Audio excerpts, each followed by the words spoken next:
I remember when I was pastoring the church years ago, so story's old enough where I think I can share it. I was doing some marriage counseling, and a couple was on the verge of divorce, and evidently what precipitated the problem is the husband was doing a lot of traveling, and one day he called to check in with his wife. He said, "It looks like I'm going to have to stay another day." And she said, "Okay." And then he went to hang up the phone. This is back when they used landlines in the hotel. But he didn't get the phone all the way on the receiver.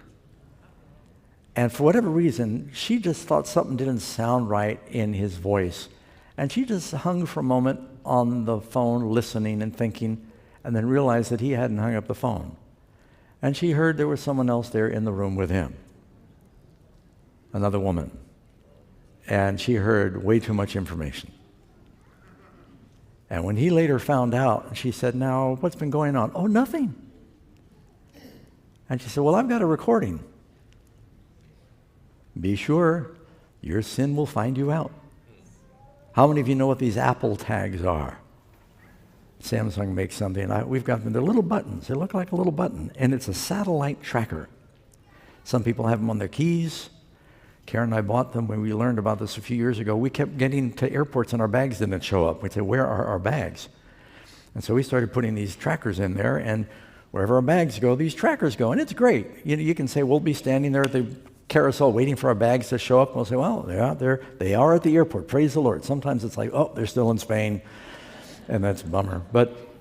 And we can see when they're coming down, they say, "No, they're still there. Get relaxed. They haven't even taken them off the plane yet." It's fun to be able to see where your stuff is, or your laptop, your backpack. In case you misplace it, you can go on your phone and you can find it. Well, someone kept having their Amazon packages stolen from their front porch. So they set up a little trap. And they took a package and put a phony Apple phone box inside, made it look like it had an Apple phone and some rocks in the box or whatever, and they put one of those tags in there. And the pirates that had been stealing from their front porch stole it. They got the police and they tracked it to the house, and their house was full of Amazon packages they'd been stealing from other people. Be sure, your sin will find you out.